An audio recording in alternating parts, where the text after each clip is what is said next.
ESPN First Take is presented by Bass Pro Shops. You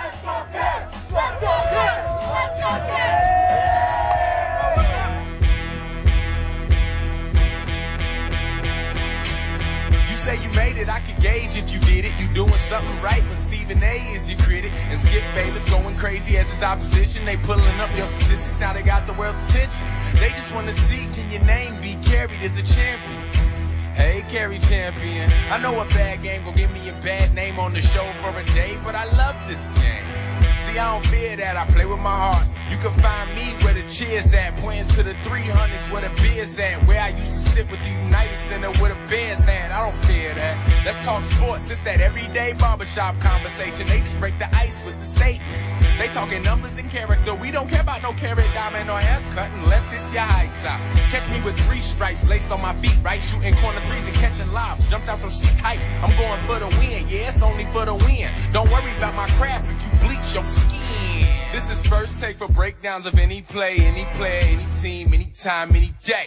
This is First Take, breakdowns of any play, any player, any team, anytime, any day. I don't believe this game is going overtime. I'd say Cleveland 99, Golden State 91. Final score here in Game 3. The Cavaliers 96, the Warriors 91. First Take, every word great. Direct and produce verse, check out that wordplay.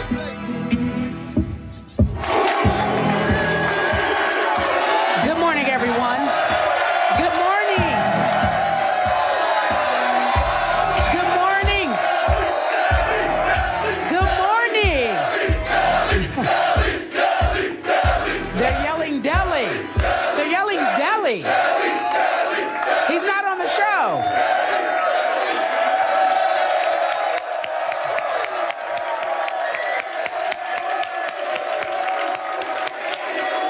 Good morning, Cleveland. You deserve this celebration. They know it.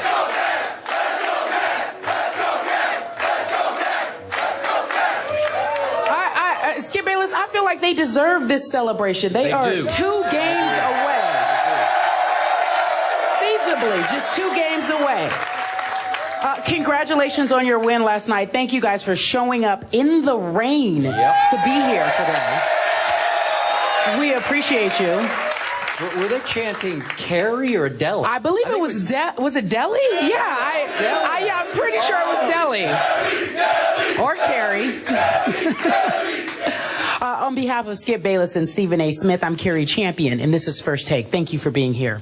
Obviously, on the show today, we want to tell you who we have. Joe Hayden, your Cleveland Browns. And former teammate, 2-time champion Norris Cole will be here. Of LeBron's, former teammate of LeBron's. He'll explain why LeBron is doing so well. He has some insight that we just don't know. Skip Bayless, did you want to address the crowd before we get started? I want to get to the question because I can't wait to talk about what I witnessed last night. What did you witness? Oh, I see the pun there. Yeah. All right. What about you?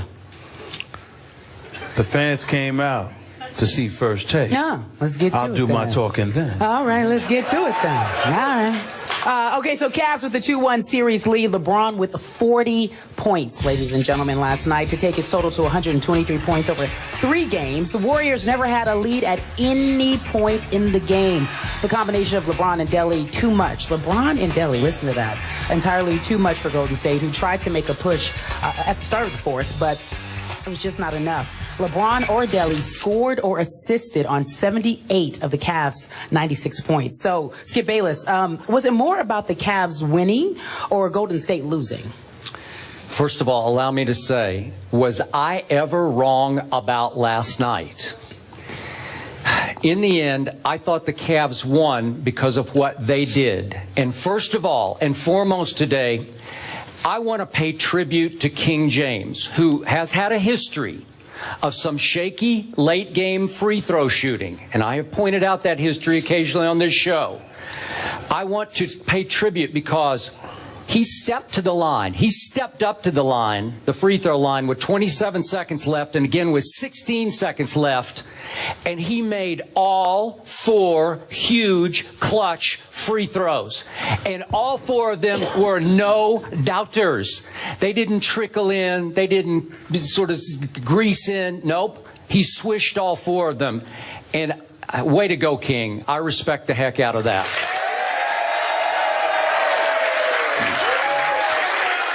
But obviously, the King was greatly aided once again by that little man named Delly.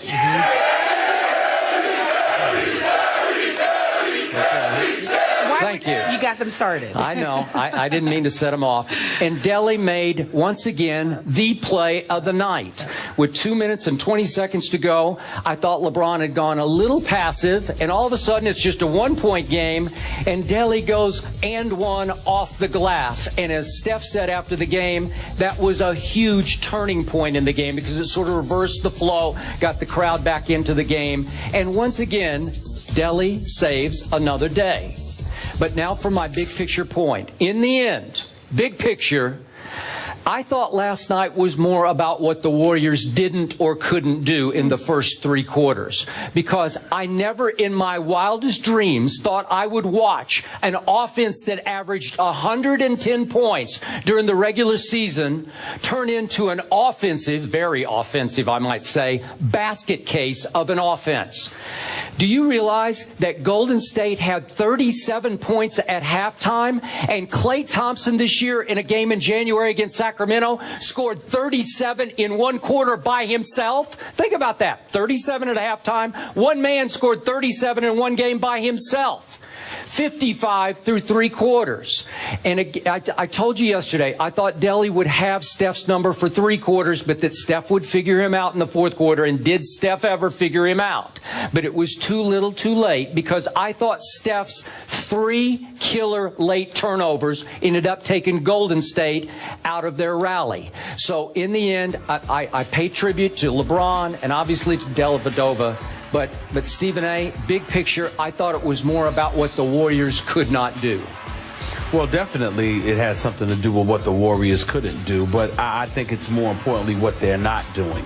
And need I remind you, not to toot my own horn, Please but you looked at me like I was a psychopath when I told you that the Warriors would be held to 91 points. I believe that was the exact number I picked. He did. That's what they scored last night. You actually gave them too much credit. 91 points. Well, you were talking about they're going to be held to 91 points. But how lucky were they? And that's what happened. Steph Curry makes, what, 5 threes in the 4th quarter to get him to 91? Well, the final score is the final score. I didn't tell you how it was going to happen. Okay. I just told you what was going to happen. You are a genius. Yeah, what I admit it on TV. You are a You genius. shouldn't sit there and say, don't call me a genius. Stephen Naismith will do just fine. That's fine. But here's the deal. By the way, seriousness. it ain't over yet.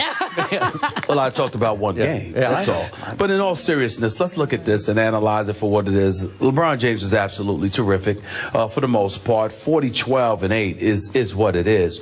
Delly was absolutely sensational for those first 3 quarters in terms of how he pestered Steph Curry, and he deserves a lot of credit. I'm not going to give him as much credit as you did for that 3-point play, because, good Lord, luck did play a significant role. Really? You're just, I don't know about that. He lost control of the ball, threw it up there. So you didn't think he was calling glass on the play? I thought he shot it off the backboard. I thought it was basketball's equivalent of a Hail Mary. That's what I thought. Really? Okay. Are you guys accepting that from him? I don't think so. I didn't think so. I know this much. Y'all better not join in with him interrupting me during my time of talking. Oh. I let you speak. You are a genius. That's enough for one day. The reality is that I thought that particular shot was lucky. But for the most part, he played a very effective game, and he deserves a lot of credit for that. Here's where things get very, very interesting for me, Skip.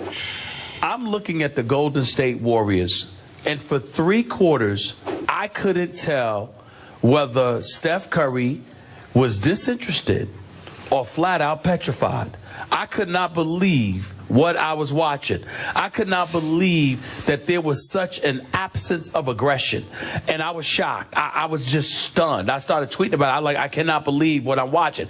And then he came alive before. I said, okay, now this is the Steph Curry that I know. Yep. At least somebody who is in attack mode. I know that Tim Legler went on SportsCenter and said that, you know, opportunities were created for Steph Curry. He didn't take advantage of them. Yep. Skip. Listen, Steve Kerr, Alvin Gentry, and all of these boys know far more basketball than me. I didn't see it. I didn't see any adjustments. I see Steph Curry having to work entirely too hard for every shot he takes. And I don't see the adjustments being made by the Golden State Warriors to do anything about it. I look at Harrison Barnes and Draymond Green.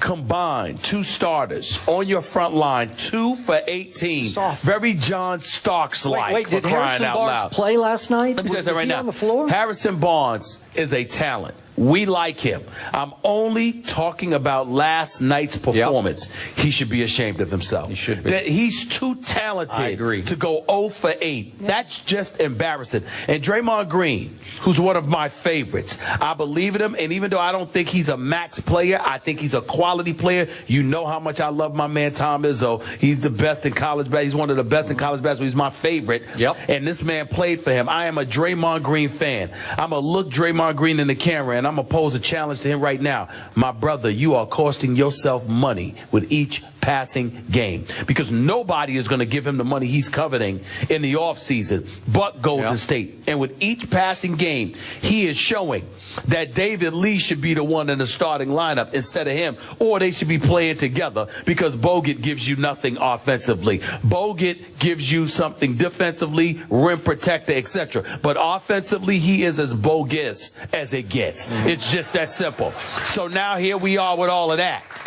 And I'm looking at this, and I'm shocked that we're in this position, not in terms of the 2-1 deficit, but how we've gotten to this point. LeBron James, with a sidekick known as Matthew Dellavedova, is beating the best team in basketball all year long. And Thursday night's Game 4 is Game 7 for the Golden State Warriors. They don't win tomorrow night.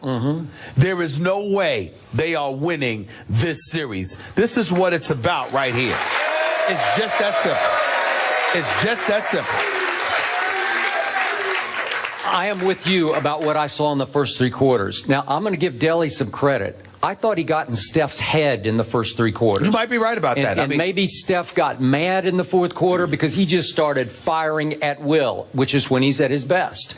But Steve Kerr deserves a lot of blame for this, both as you suggest on offense, and then I brought this up on the show yesterday. I heard Tim and several analysts bring it up after the game.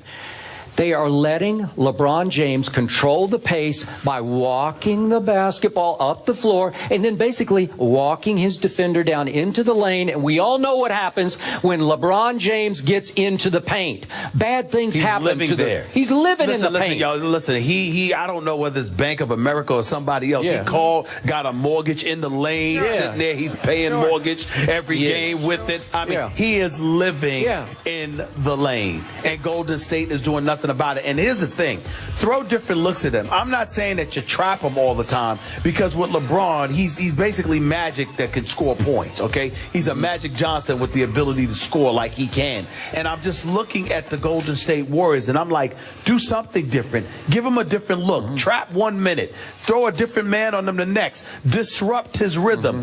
Do something other than letting him do what he wants to do, because when you throw the same thing at LeBron James, it doesn't matter how great it is. If you throw the same thing at him, he will figure it out. He already has. No way. You have to throw something different at him. And the Golden State Warriors have been throwing the same medicine in his direction. And LeBron is sitting there going like, you know what? I've already figured this out, y'all.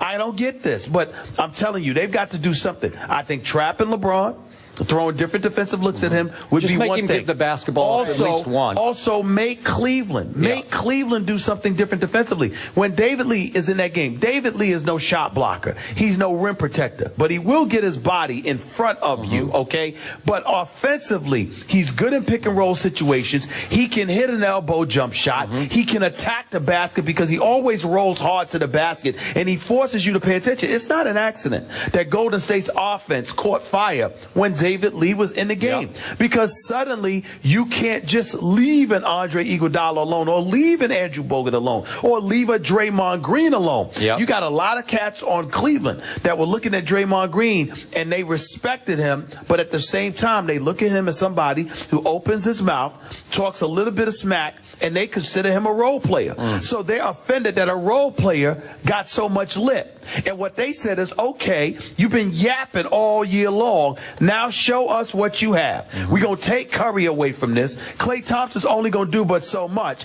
We're going to force you, Draymond Green, to be the playmaker. And Draymond Green has not shown up. He is supposed to be Golden State's version of Matthew Dellavedova. And Matthew Dellavedova has completely outshined him in the Energizer Bunny role that Matthew Dellavedova has played for Cleveland. That is what Draymond was supposed to be doing for Golden State. He is not doing it. He is not showing up. And Harrison Barnes was so bad, he needs to forfeit his game check. I agree. I mean, I agree. Listen, ladies and gentlemen, Harrison Barnes can play. He is a talent. To go 0 for 8 in the finals when they're daring you to do something with your talent, what in God's name is that about? I mean, Draymond Green has been bad, but Harrison Barnes has been absent. There is an APB out for Harrison Barnes' game. I cannot believe what I'm watching. I'm not sure he was there last night. I cannot believe what I'm watching. He started on LeBron, trying to guard LeBron, and LeBron would just dribble by him like he was a mannequin, right? Yeah, but the thing about it is, it's one thing for LeBron to be scoring on you, but when the Cleveland Cavaliers are stepping back and saying, show me what you got, with the talent that Harrison Barnes has, it is embarrassing how awful he was. He's got to show up for Game 4, really. Seriously, he's better.